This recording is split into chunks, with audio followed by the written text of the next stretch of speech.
Olá pessoal, meu nome é Yasmin e na aula de hoje a gente vai falar um pouquinho sobre sintaxe.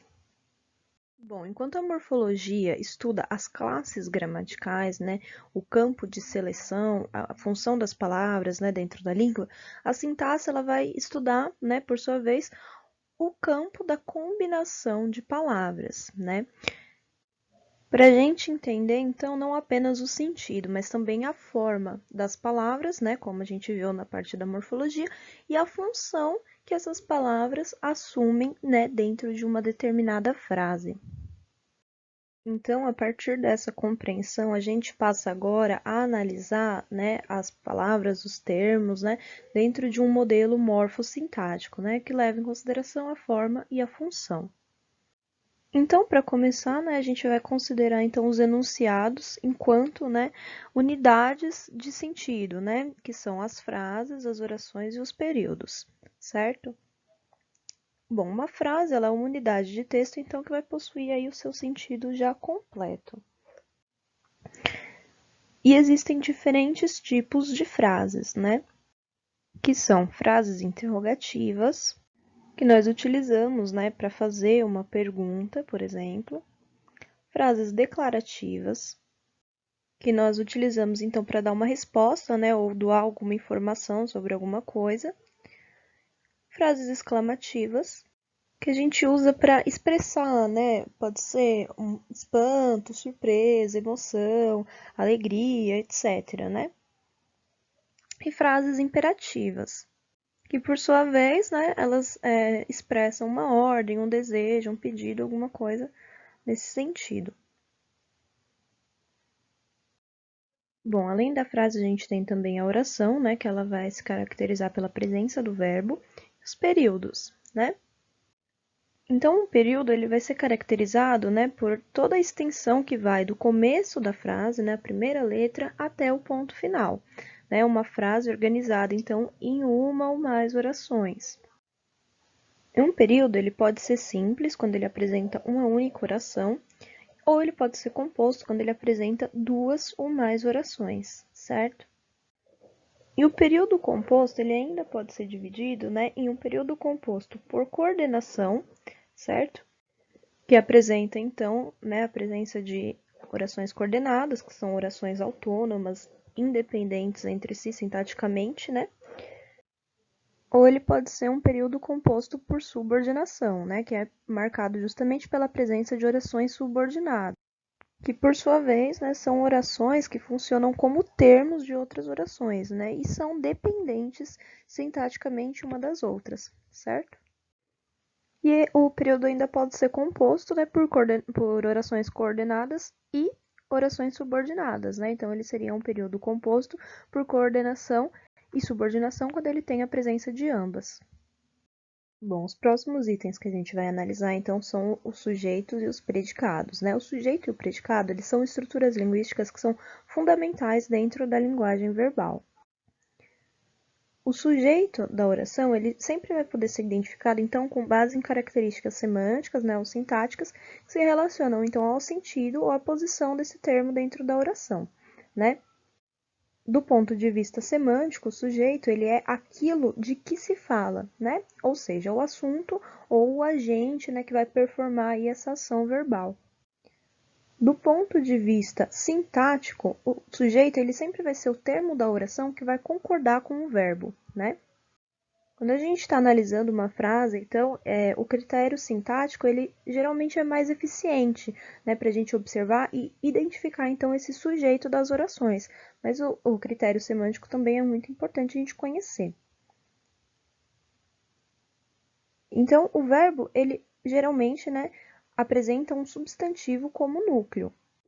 Mas o que é o núcleo, né? O núcleo do sujeito, ele sempre vai ser a palavra principal que forma, né, o sujeito de uma determinada oração, certo? Por exemplo, né, na oração, eu gosto de MPB. O sujeito dessa oração sou eu, né? É a primeira pessoa do singular, eu. Já no segundo exemplo, meu amigo gosta de música pop, o sujeito ele é composto, né, pelos dois termos meu amigo. E o núcleo do sujeito ele vai ser o substantivo amigo, que vem acompanhado do pronome possessivo meu, certo?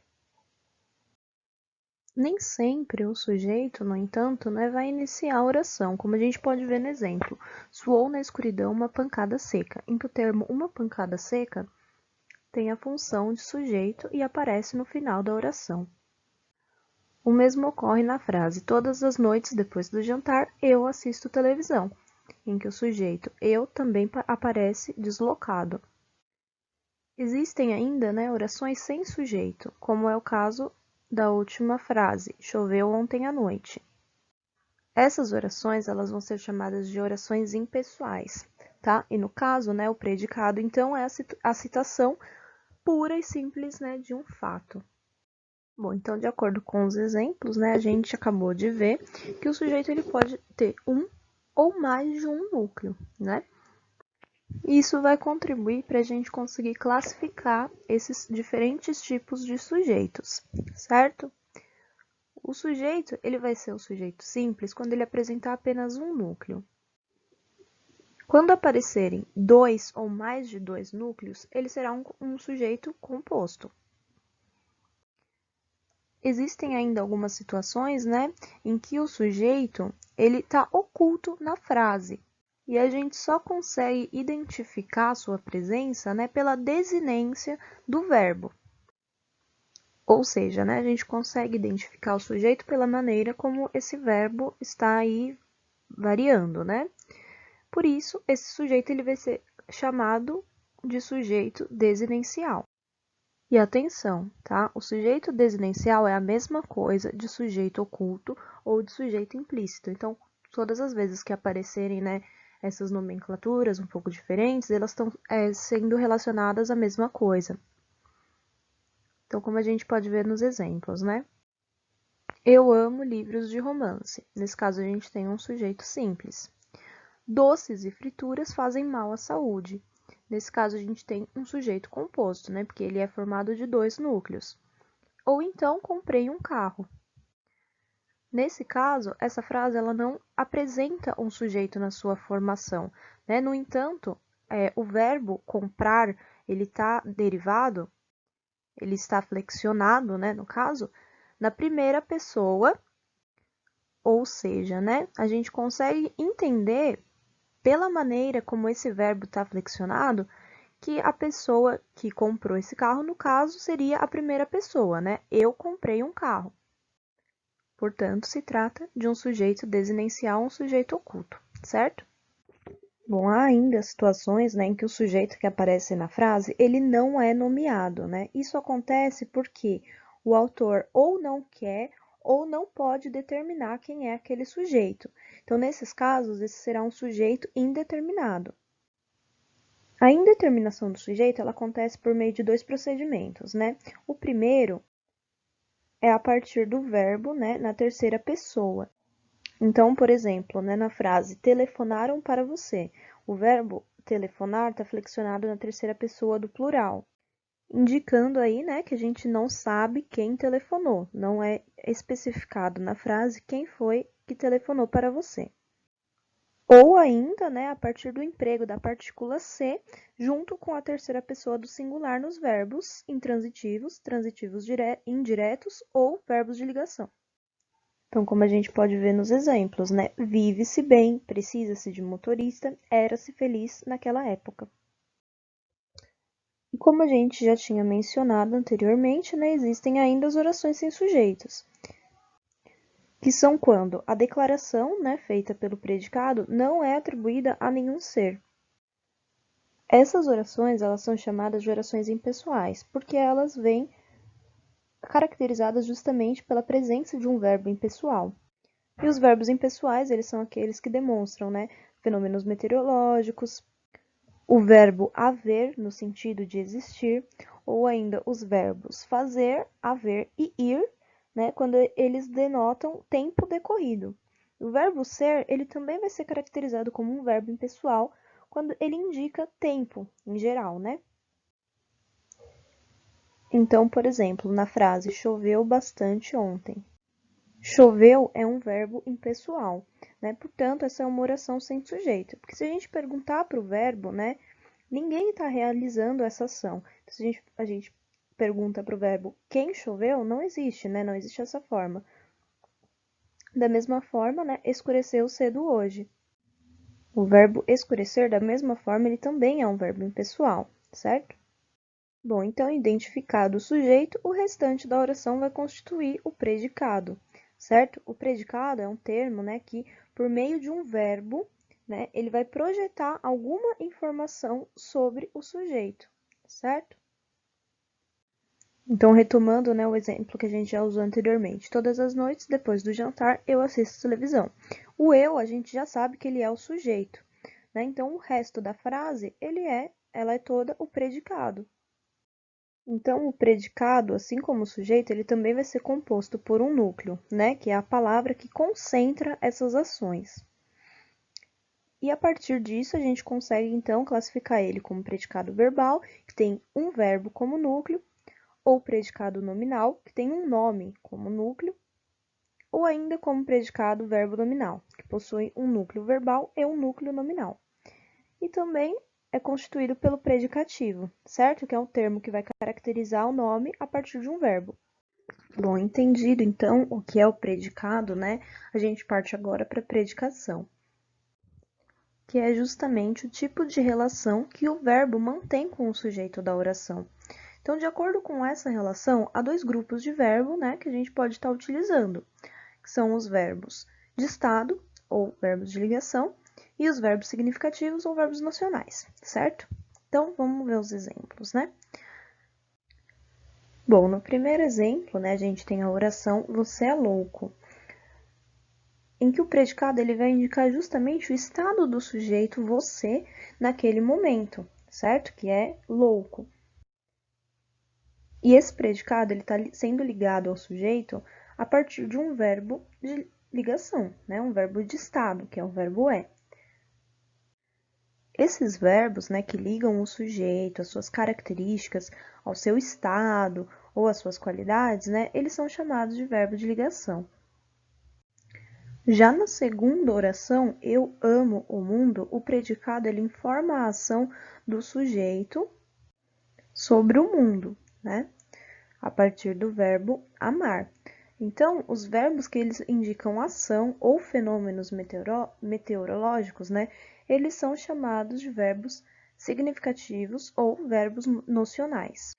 Bom, então, como a gente acabou de dizer, né, um verbo de ligação, ele vai sempre ter a função de ligar um elemento entre o sujeito e o seu atributo, né? Como nos exemplos, minha namorada está atrasada. Ou ainda, Clara e Joana pareciam felizes em sua nova casa. Então, nesses dois exemplos, a gente consegue observar que os verbos eles não estão expressando ações do sujeito, mas eles estão ligando, né, justamente o sujeito ao seu atributo, ou seja, ao estado ou à sua característica, né? Então, por isso a gente vai chamar esses verbos de ligação. Já os verbos significativos, eles vão apresentar o que a gente chama de transitividade verbal, que é a necessidade que alguns verbos apresentam, né, de ter outras palavras como seus complementos. Então, a gente ainda pode definir esses verbos significativos em verbos intransitivos, que são os verbos que já possuem o seu sentido completo, ou verbos transitivos, né, que são justamente os verbos que exigem, né, um complemento. Entre esses verbos que pedem complemento, a gente ainda vai conseguir caracterizar eles de duas outras formas, né? São os verbos transitivos diretos, que não pedem preposição, e os verbos transitivos indiretos, que são os verbos que pedem preposição. Então, para a gente saber se um verbo ele é transitivo direto ou indireto, existem algumas perguntinhas que a gente pode fazer para os verbos, né? Principalmente que ou quem, certo? Então, por exemplo, né, na primeira frase, eu comi o meu doce preferido. Então, a gente primeiro identifica o verbo, né, que é o verbo comer, flexionado aí na primeira pessoa do singular. Então, a gente pergunta para o verbo, quem come, come o quê, certo? Quem come, come algo. Que no caso da frase vai ser meu doce preferido. Então, esse verbo a gente percebe que ele não pede a preposição, né? Ele já consegue o seu sentido sem a presença da preposição. Já o segundo exemplo que a gente tem, os livros pertencem à biblioteca. Primeiro a gente vai identificar o verbo, né, que é o verbo pertencer, que nessa frase ele aparece conjugado na terceira pessoa do plural, pois está se referindo, né, aos livros, né? Então a gente novamente vai fazer uma pergunta para o verbo, né, que é, no caso, a pergunta a quem. O que pertence, pertence a quem? Então, a gente percebe, né, que justamente a presença desse a é a preposição que o verbo está pedindo. Pois o que pertence, pertence a algo, que no caso é a biblioteca. Né? Portanto, esse verbo ele pede preposição, ele é um verbo transitivo indireto.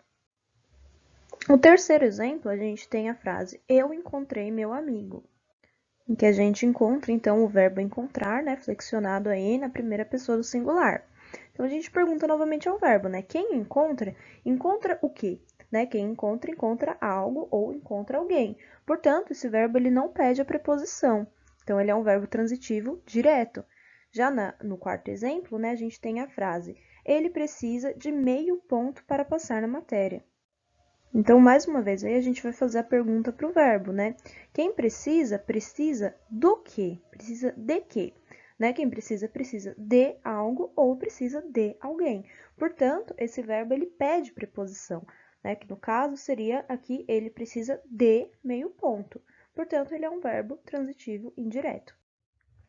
Bom, então, como a gente já tinha falado anteriormente, né? Os verbos impessoais, eles são aqueles, né, que não estabelecem relações com as pessoas do discurso, né? Ou seja, eles não são conjugados, não sofrem flexão ou não apresentam sujeito.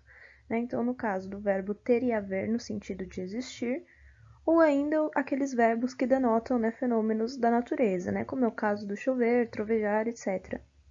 Bom, outro termo constituinte do predicado é o predicativo, né? Que é um termo que, como a gente já tinha falado, ele atribui características, né? Podendo ser tanto para o sujeito quanto para um objeto, né? Então, o predicativo do sujeito, ele vai justamente, né, atribuir característica, qualidade ou estado ao sujeito. E o predicativo do objeto, da mesma forma, né, vai atribuir características, qualidade ou estado ao objeto direto ou objeto indireto. Então, a ligação, né, entre o sujeito e o predicativo do sujeito é sempre feita por um verbo de ligação. E o predicativo do sujeito, ele pode ser representado tanto por um substantivo, né, uma expressão substantivada, ou por um adjetivo, ou por um pronome e ainda por um numeral, certo? Então, por exemplo, né, na frase, ele era tido por incompetente. Então, o termo incompetente, ele está caracterizando o sujeito. Né? Então, ele é definido como predicativo do sujeito. E tanto o predicativo do sujeito quanto o predicativo do objeto, eles podem vir acompanhados, né, por algum conectivo, né? Como a gente está vendo aí. Ele era tido por incompetente. Outro exemplo, né, que a gente tem, ele foi eleito como deputado. Mais uma vez, né, deputado está caracterizando o sujeito, então ele se torna um predicativo do sujeito. Já no próximo exemplo, né, eles o adotaram por filho, a gente está falando então de um predicativo do objeto, porque o filho, né, está se referindo ao pronome o, né, não ao sujeito representado pelo pronome eles. E da mesma forma, o deram como morto, né, que nesse caso também se refere ao objeto, né, ainda mais se tratando então de um sujeito oculto, mas que a gente consegue perceber qual é o sujeito, identificar pela desinência da frase, certo?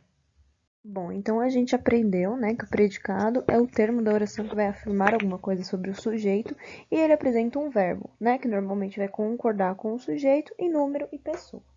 Beleza. Então a gente agora vai ver os tipos diferentes de predicados que existem, tá? O predicado, ele pode ser um predicado verbal. Então, quando ele apresentar, né, como núcleo um verbo significativo, que pode ser um verbo intransitivo, um verbo transitivo direto, um verbo transitivo indireto ou um verbo transitivo direto e indireto. E ele vai ser um predicado nominal quando ele apresentar no núcleo um predicativo do sujeito que vai se ligar, então, ao sujeito a partir, né, de um verbo de ligação, certo? ou ainda ele pode ser considerado como um predicado verbo nominal,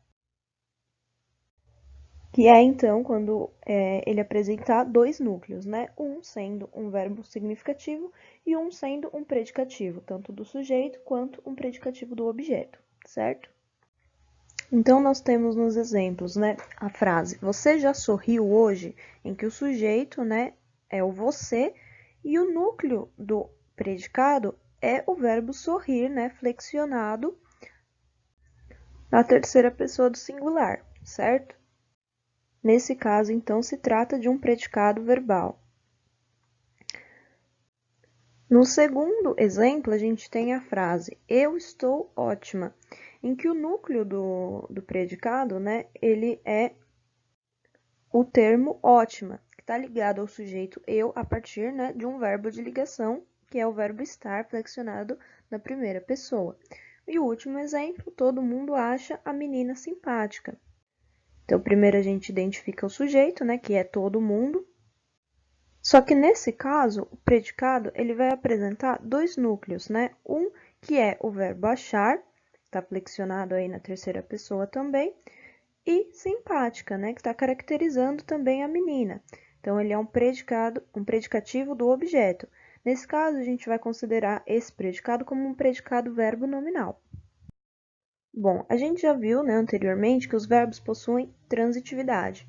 Os verbos transitivos, eles pedem complemento, né, podendo ser verbos transitivos diretos ou indiretos, de acordo, né, com a necessidade ou não da preposição.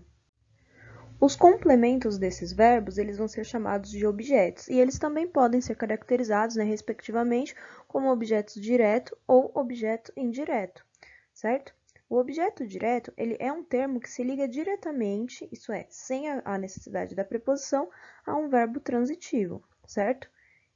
E o objeto indireto, por sua vez, ele é o termo que se liga indiretamente, ou seja, né, ele precisa de uma preposição para se ligar, mais uma vez, a um verbo transitivo.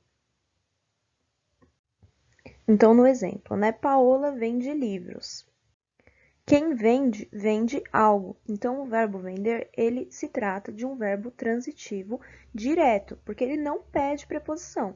Então, da mesma forma, livros, né, o complemento para esse verbo transitivo direto, também vai ser caracterizado como um objeto direto, certo? O próximo exemplo, resolvi o problema. Quem resolve, resolve algo. Então, o verbo resolver, ele é um verbo transitivo direto, ou seja, ele não precisa de preposição. Então, da mesma forma, o seu complemento ou problema vai ser caracterizado como um objeto direto. No outro exemplo que a gente tem, né, meu pai gosta de macarronada, a gente tem, então, o verbo gostar, né? O verbo gostar, a gente faz essa mesma pergunta para ele. Quem gosta, gosta de algo, né? Então, esse verbo, ele pede a preposição de.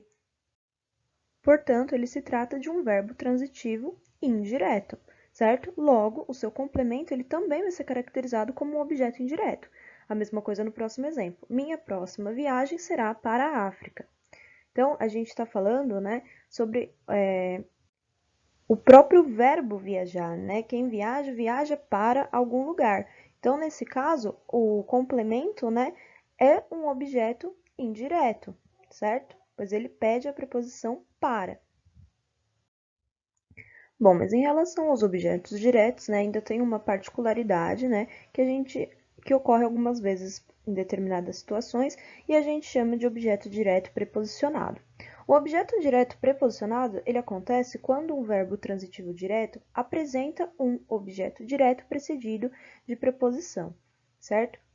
O emprego da preposição, nesse caso, ela não é exigida pelo verbo, né? O emprego não é exigido pelo verbo, uma vez que esse verbo é um verbo transitivo direto e, como a gente já acabou de falar, eles não pedem preposição.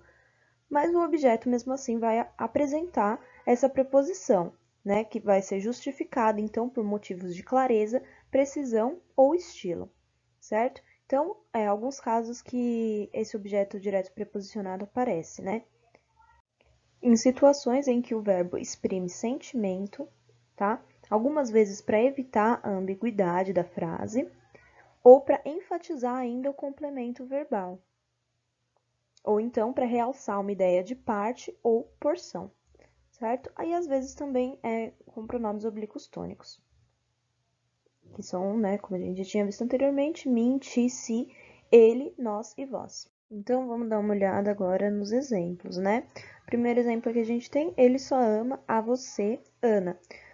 O segundo, né, cumpri com o prometido. E o terceiro, tomava do vinho com prazer.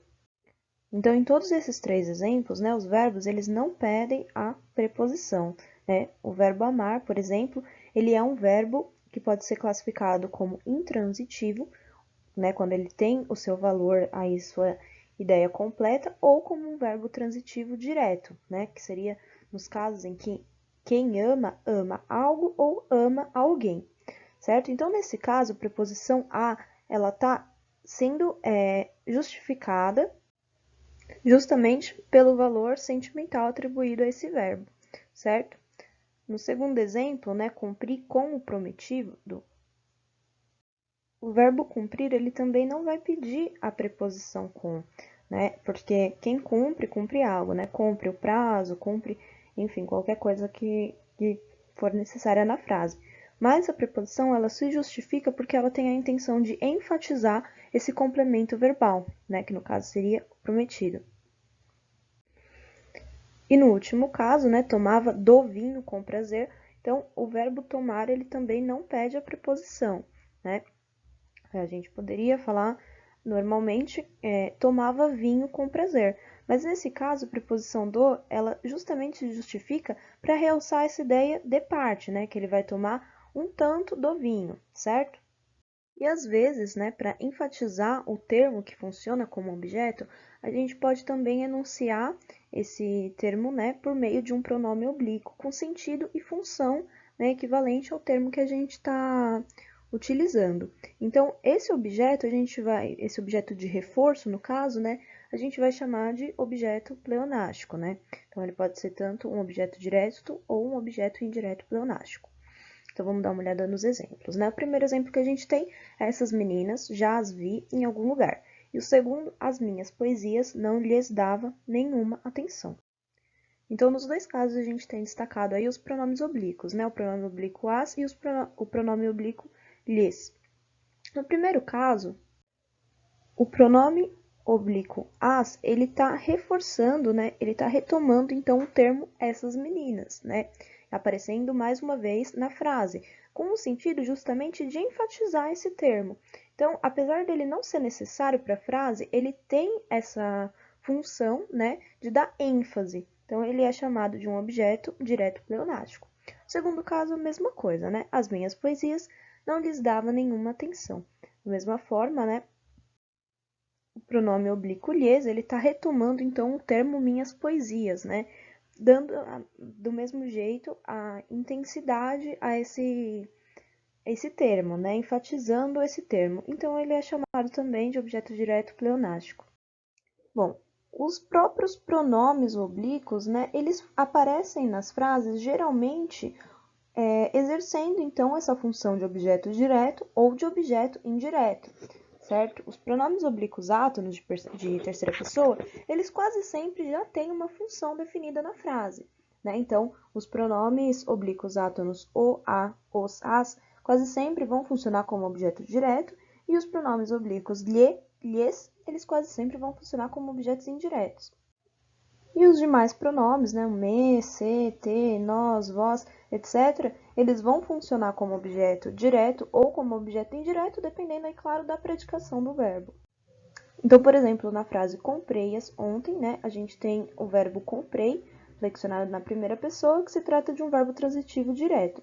Então, o pronome oblíquo as, ele vai ter a função aí de objeto direto, certo? Do mesmo jeito, no exemplo, emprestei-lhes minhas revistas, a gente tem um verbo transitivo direto e indireto. Ou seja, né, ele é um verbo que ele pode tanto pedir ou não a preposição, né? Pois quem empresta, empresta algo a alguém, certo? Então, nesse caso, o emprestei-lhe, o pronome oblíquo lhe, ele vai ter a função do objeto indireto, enquanto minhas revistas vai apresentar a função de objeto direto. Bom, então no campo aí da morfossintaxe, né, os objetos, eles geralmente vão ser representados ou por substantivos, né, ou por pronomes substantivos, por numerais, palavras ou expressões substantivadas, né? Então, como nas frases, não sabíamos de nada. Então, o termo, né, de nada, ele tem a função de objeto indireto, né?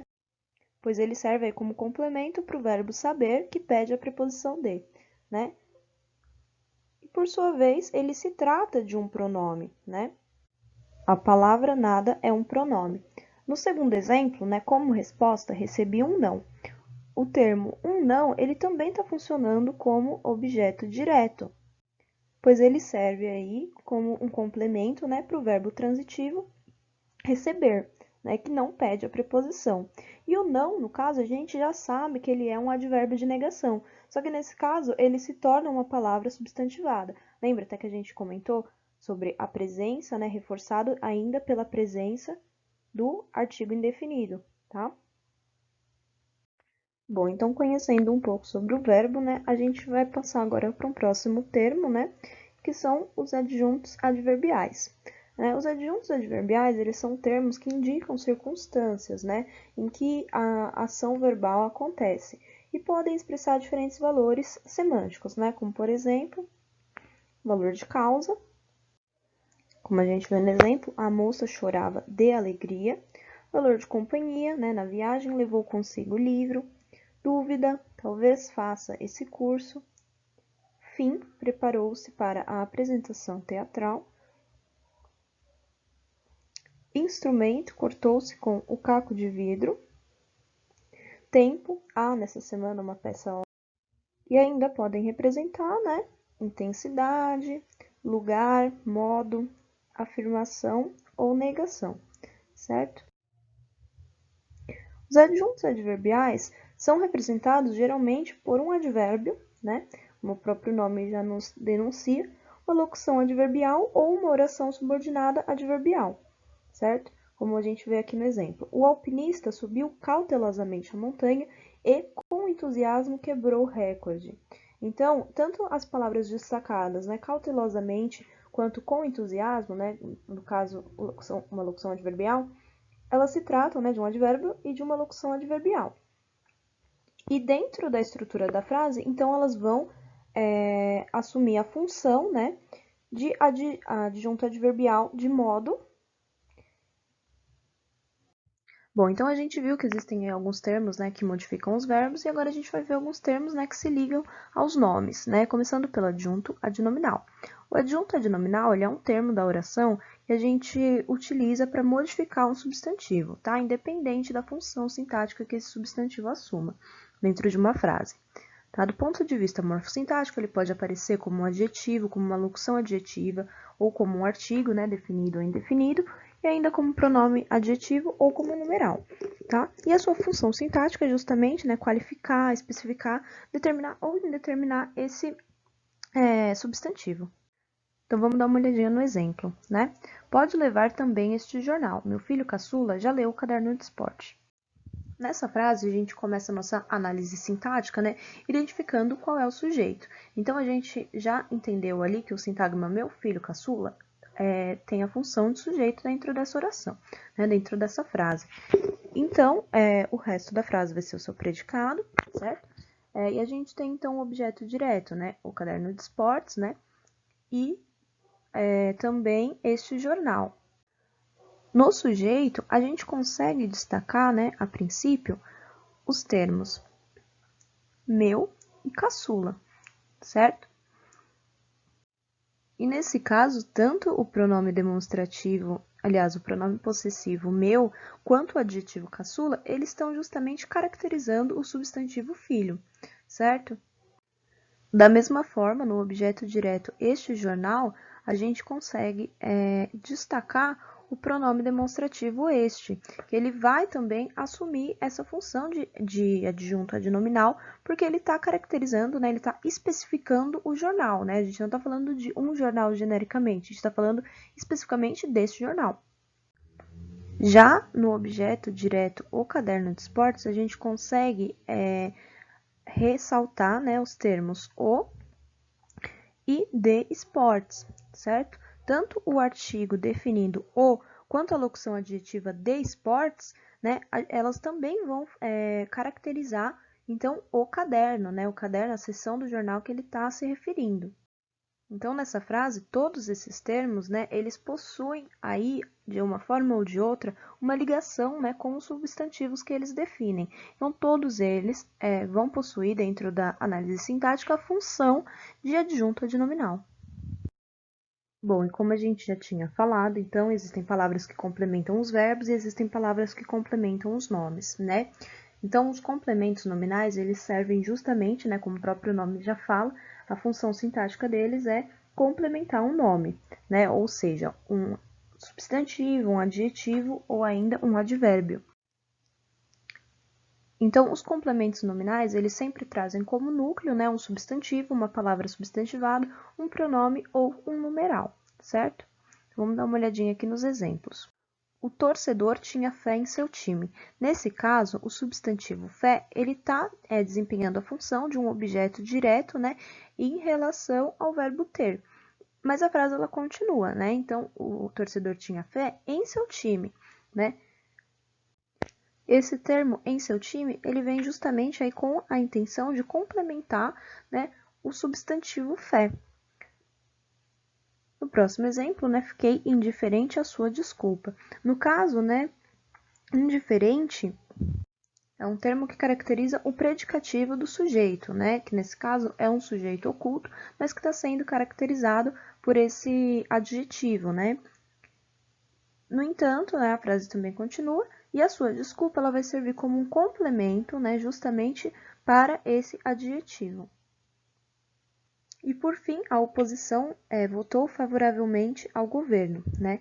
Nesse caso, a gente está falando da palavra favoravelmente, né?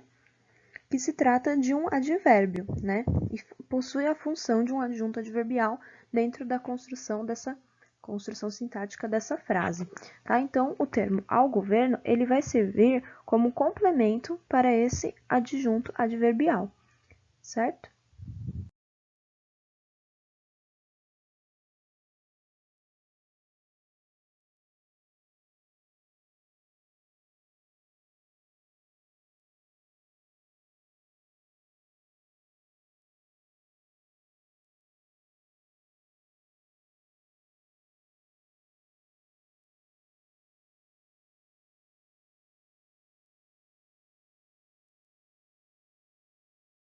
Bom, os próximos termos, então, que a gente vai analisar agora, né, são os apostos e os vocativos, tá?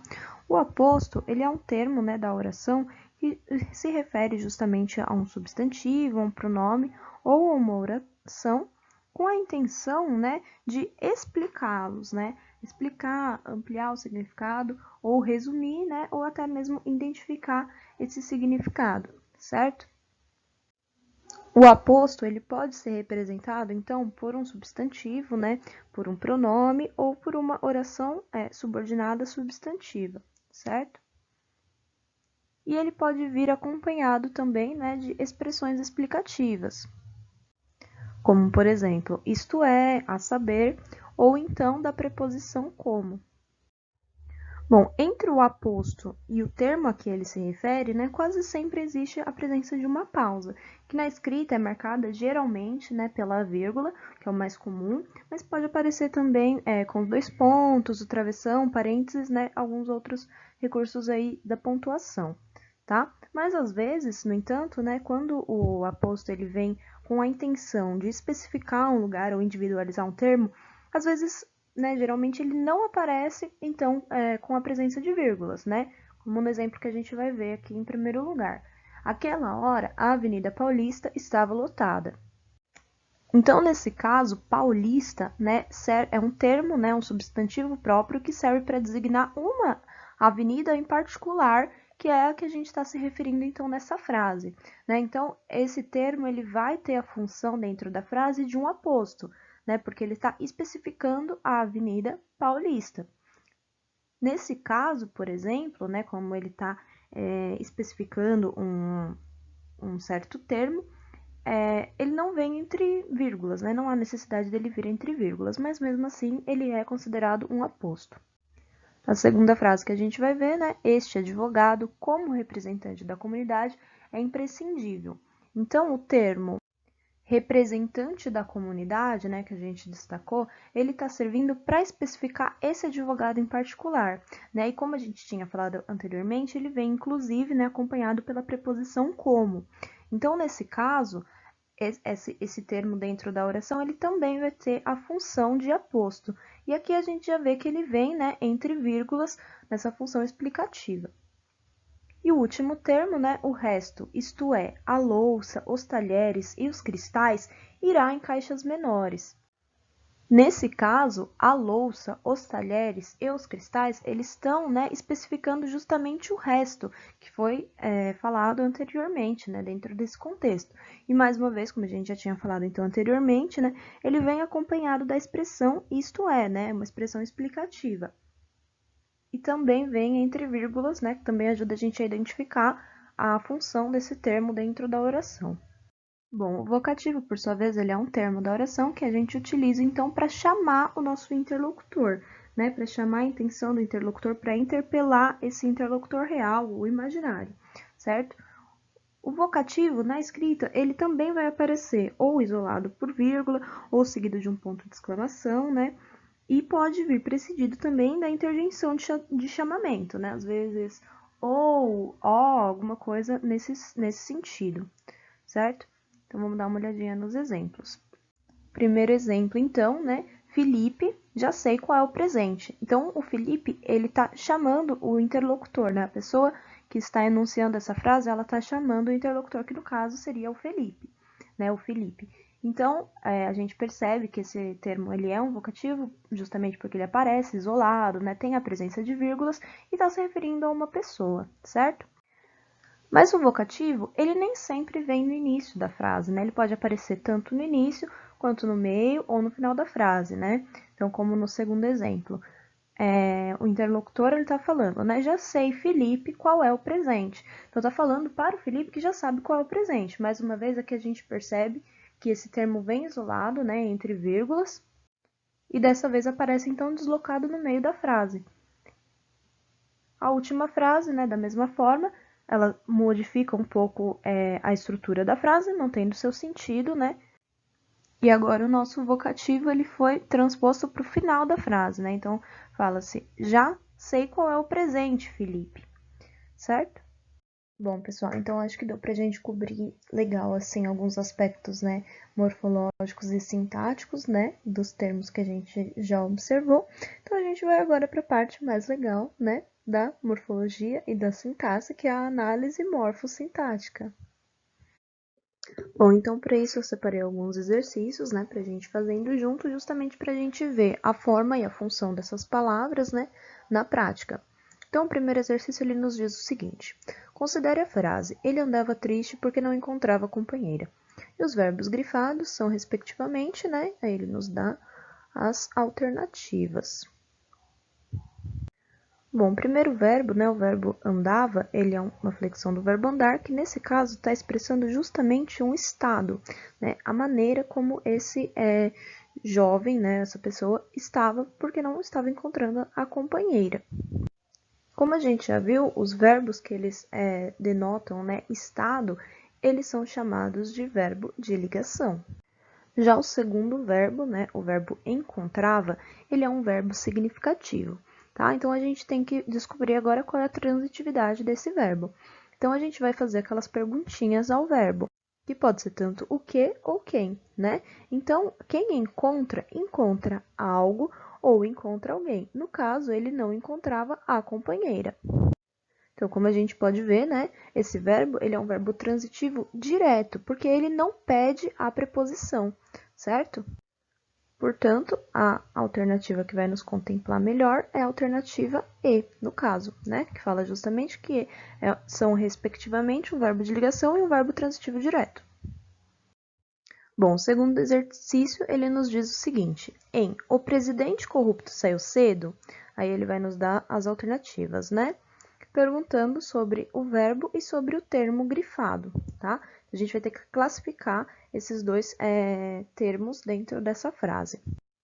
Então, na frase, o presidente corrupto saiu cedo, o verbo é o verbo sair, certo?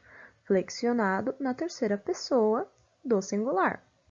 Para a gente descobrir a transitividade do verbo sair, a gente também pode fazer uma pergunta para ele. Mas quando a gente está analisando esse verbo, né, a gente não pergunta nem saiu o que, nem saiu quem.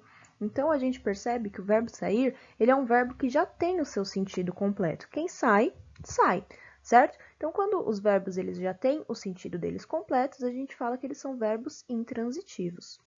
Quando um verbo é intransitivo, como a gente já viu, né, anteriormente, ele não pede complemento. No entanto, ele pode apresentar, né, um adjunto adverbial, né, que no caso é um advérbio que serve para caracterizar esse verbo. Que no caso da frase o presidente corrupto saiu cedo é o advérbio cedo, né?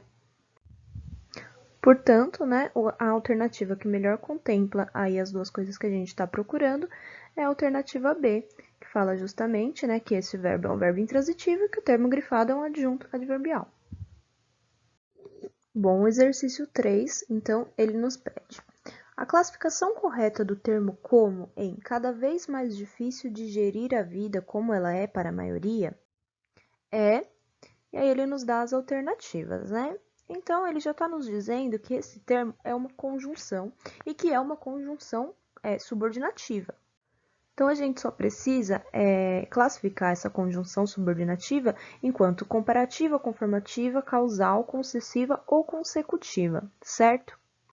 Nesse caso, quando a gente pega, então, a conjunção como, né, a gente tem que analisar ela dentro dessa frase.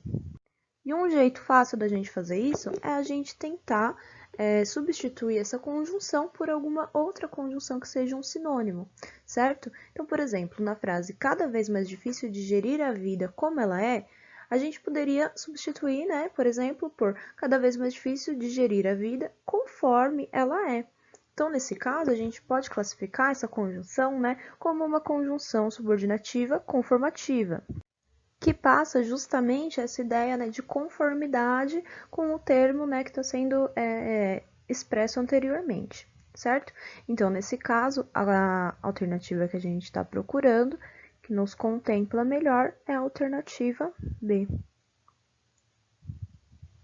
Bom, já o exercício 4, ele nos diz o seguinte, né? A frase abrem-se os túmulos, levantam-se os mortos, todos os nossos mártires ressuscitam. As duas formas do vocábulo ser são classificadas como. E aí ele nos dá, né, algumas alternativas que aí podem contemplar a partícula ser. Né? Então, a primeira diz pronomes reflexivos, a segunda, pronomes recíprocos, a terceira, partículas de realce, a quarta, índices de indeterminação do sujeito, e a quinta, pronomes apassivadores.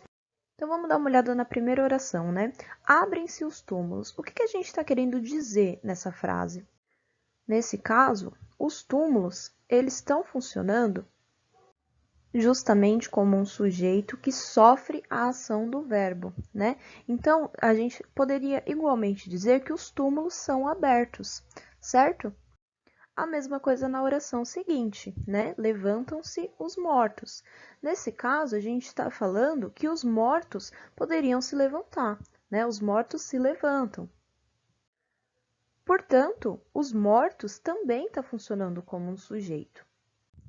E nos dois casos, né, tanto os túmulos quanto os mortos, esses dois sujeitos eles estão sofrendo a ação do verbo, certo? Então, o pronome ser, nesse caso, ele vai funcionar justamente como um pronome apassivador, porque ele está se referindo àquela flexão que a gente tinha visto dos verbos, que é a flexão de voz, né? Então, esses verbos estão flexionados na voz passiva, certo? Portanto, a alternativa que a gente está procurando é a alternativa E, beleza? Bom, o exercício número 5, né, por sua vez, ele nos dá o seguinte enunciado. Os termos em destaque no trecho sobre as questões ligadas a relacionamentos amorosos, casos como o da cantora, são bastante comuns. Podem ser classificados como E aí ele nos dá as alternativas, né? Preposição e adjetivo, adjetivo e substantivo, conjunção e advérbio, advérbio e preposição, ou adjetivo e adjetivo.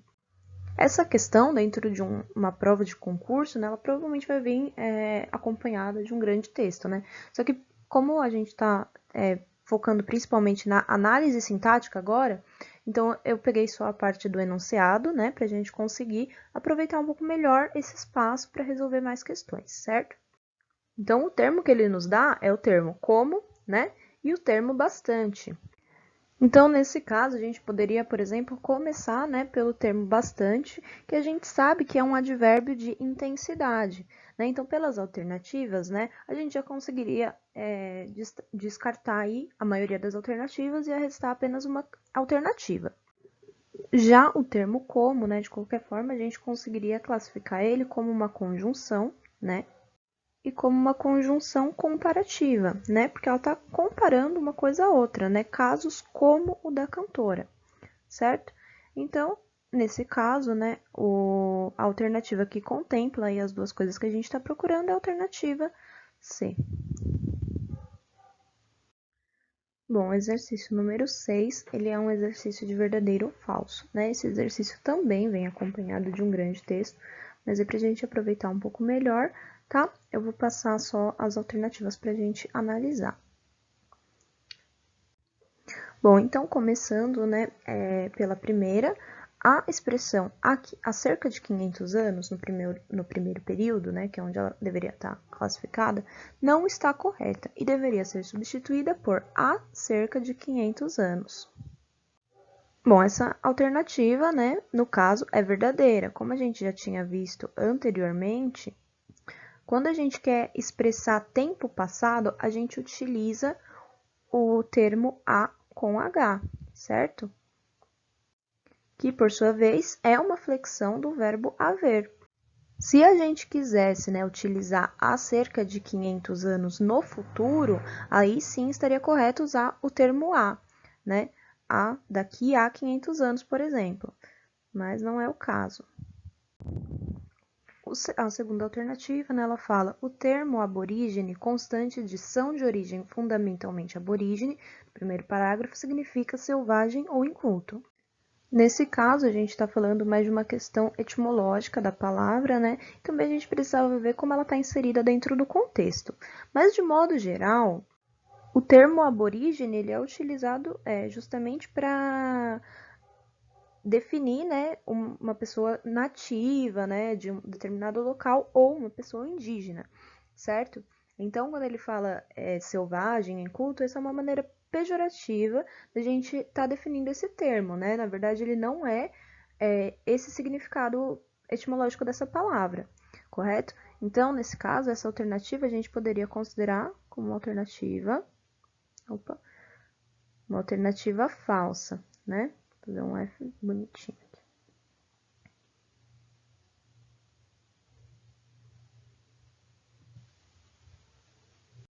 Já a próxima alternativa, ela nos passa, né, ela nos dá o seguinte enunciado. Na expressão foi mal utilizado, final do primeiro parágrafo, a palavra mal está errada, já que o correto seria mal, com U. Bom, nesse caso, essa alternativa também está incorreta, certo? Porque quando a gente utiliza o termo mal, a gente sempre vai contrapor ele com bem, certo? E já o termo mal, com U, né? A gente sempre vai contrapor ele com bom.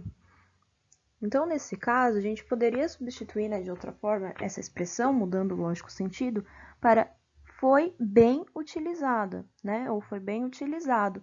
Então, o termo mal está empregado corretamente, certo? Então, essa alternativa, no caso, ela também é falsa, tá? Já na próxima alternativa, ela nos diz o seguinte. Na oração, utilizam-se ainda numerosas técnicas antigas, o se é um pronome apassivador. Então, novamente, né, essa alternativa ela traz para a gente a partícula C. E esse caso, ele é justamente o mesmo caso que a gente acabou de ver no exercício que a gente fez anteriormente. E quando a gente está falando, então, né, utilizam-se numerosas técnicas, a gente está querendo dizer, né, de outra forma a gente poderia colocar que numerosas técnicas antigas, né, no caso, estão sendo utilizadas, né? Então, a gente consegue identificar que esse termo, né, numerosas técnicas antigas, funciona como sujeito dessa oração. Então, portanto, né, o pronome C aí, a partícula C, ela vai funcionar justamente como um pronome apassivador. Então, essa alternativa é verdadeira.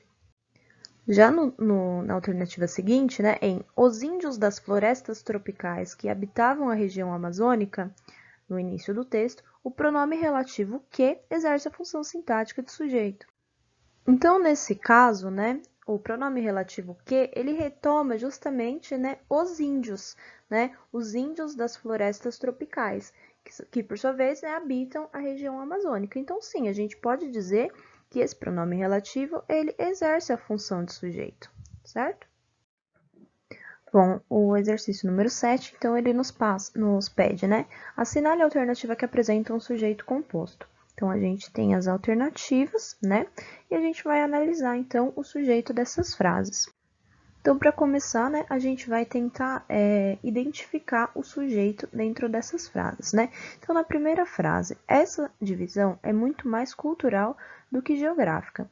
Então, primeiro a gente começa identificando o verbo, né? O verbo é. Então, a gente pergunta, né? O que é muito mais cultural do que geográfica? Essa divisão. Portanto, essa divisão vai ser o nosso sujeito, tá? E a gente já viu, então, que o sujeito composto, ele é um sujeito formado por dois, né, núcleos, e o sujeito simples, ele é formado por um único núcleo. No caso da alternativa A, a gente está falando apenas de um núcleo, né, divisão, acompanhada aí do pronome demonstrativo essa, tá? Então, no caso, a alternativa A, ela está incorreta, ela não apresenta um sujeito composto. A segunda alternativa, ela nos fala, né? O mundo grego girava em torno do Mediterrâneo. Então, a gente vai, mais uma vez, identificar o verbo girava, e aí a gente pergunta para o verbo, né? O que girava em torno do Mediterrâneo? O mundo grego. Então, o mundo grego, no caso, ele é o nosso sujeito. O mundo grego, mais uma vez, ele se trata de um sujeito simples, tá? Porque ele possui apenas um núcleo, que seria, no caso, mundo, tá? Caracterizado pelo adjetivo grego, certo? Portanto, né, a alternativa B, ela também está incorreta. A terceira alternativa, ela nos dá a seguinte frase. A fronteira entre Ásia e Europa corresponde, grosso modo, à fronteira entre Ocidente e Oriente. Nesse caso, né, a gente primeiro vai ter que identificar o verbo também. Então, a gente começa aqui pelo verbo corresponde, tá? E o que corresponde, então, à fronteira entre Ocidente e Oriente? A fronteira entre Ásia e Europa, tá? Nesse caso, o núcleo do nosso sujeito é fronteira. Então, se trata, mais uma vez, né, de um sujeito simples. Então, a alternativa C, ela também vai estar incorreta, tá? Já na alternativa D, então, a única que a gente tem, ainda restante, né? Ela fala, os mares Egeu, Negro e Cáspio eram a fronteira entre Europa e Ásia, tá? Então, a gente identifica o verbo, o que era a fronteira entre Europa e Ásia. Os mares Egeu, Negro e Cáspio. E aqui, o nosso núcleo do sujeito, né, está justamente em Egeu, Negro e Cáspio, né, que são três termos, então é um sujeito composto, certo? Portanto, a alternativa que a gente está procurando é justamente a alternativa D. Então, né, em a importância da segurança do trabalho é imensurável, o termo em destaque tem a seguinte função sintática, né? Então, ele nos dá as sugestões, né? Predicativo do sujeito, predicativo do objeto, objeto direto, objeto indireto e aposto. Nesse caso, né, a gente começa então mais uma vez identificando o verbo, né, que se trata aí do verbo é, e a gente pergunta para o verbo, né, o que é imensurável? A importância da segurança do trabalho. A segurança do trabalho é o termo de que se fala, tá? Então, nesse caso, imensurável, ele vai qualificar, né, o sujeito, certo? Então, a gente considera que ele é um predicativo do sujeito, tá bom? que nesse caso, né, está sendo inclusive ligado ao sujeito por meio de um verbo de ligação, né, que é o verbo é, no caso.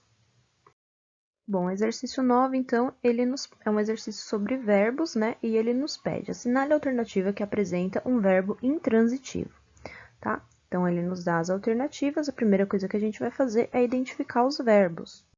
Então, na alternativa A, a gente tem a frase: geógrafos gregos pioneiros, como Anaximandro e Hecateu de Mileto, já desenhavam um mapa mundi em volta de pizza. Em forma de pizza, né? Desculpa. Então, o verbo que a gente destaca aí nessa alternativa é o verbo desenhar, né? Então, a gente faz aquela pergunta para o verbo, né? Quem desenha, desenha o quê? Né? Quem desenha, desenha algo. Então, nesse caso, a gente tem um verbo transitivo direto, né? Um verbo que ele pede um complemento, mas ele não tem a necessidade de uma preposição. Na alternativa B, essa divisão é muito mais cultural do que geográfica. Então, a gente destaca aí o verbo é, né? E na alternativa C, a Ásia e a Europa são continentes diferentes. Então, a gente destaca o verbo são. Né? Ambos os verbos, né, é e o verbo são, eles são flexões do mesmo verbo, né, que é o verbo ser. E o verbo ser, como a gente já sabe, ele é um verbo de ligação, né? Então não pode ser classificado como um verbo intransitivo. E por fim, na alternativa D, né, essa distinção grega pegou. Então, o verbo pegar, ele pode ser classificado de mais de uma forma, né?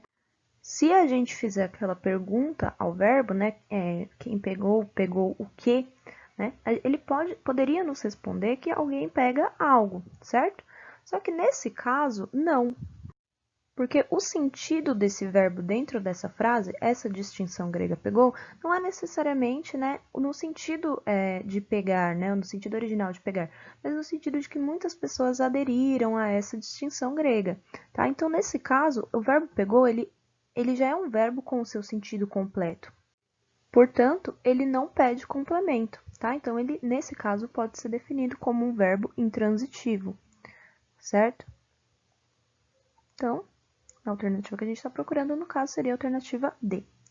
Bom, próximo exercício, exercício 10, né? Ele nos dá o seguinte enunciado. Primeiro, ele nos dá, né, duas frases, né? João tirou nota alta no concurso e João não estudou muito. E ele nos pede o seguinte, né? Acima estão dois períodos formados por uma única oração. Se unirmos as duas orações num período com uma palavra de ligação, sua forma correta será. E aí ele nos dá as alternativas, né? Então, para a gente entender qual palavra de ligação a gente precisa utilizar nesse caso, a gente precisa principalmente entender o sentido, né? Então, está falando que João tirou uma nota alta no concurso, mas ele não estudou. A alternativa A, ela nos dá a seguinte sentença, né? João tirou nota alta no concurso, logo não estudou muito. Então, nesse caso, né, semanticamente, essa frase não faz sentido para a gente, né?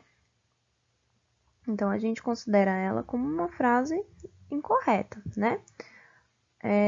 A alternativa B, ela diz: porque não estudou muito, João tirou uma nota alta no concurso. Mais uma vez, né, o campo do significado, essa frase ela não faz muito sentido, né? Já a alternativa C, ela nos diz: apesar de não ter estudado muito, João tirou nota alta no concurso. Essa frase parece um pouco melhor, né? E a alternativa D, ela nos diz: João tirou nota alta no concurso à medida que não estudou muito.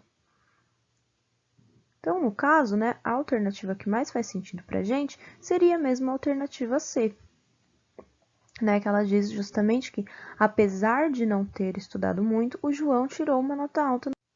Que a gente tem, então, o termo apesar de, né, que é uma locução prepositiva que expressa justamente uma ideia contrária, certo?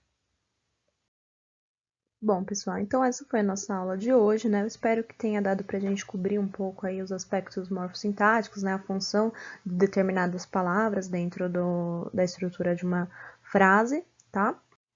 Resolvemos também alguns exercícios, né? Espero que tenha ficado claro, que tenha auxiliado um pouco, tá bom? Até a próxima aula!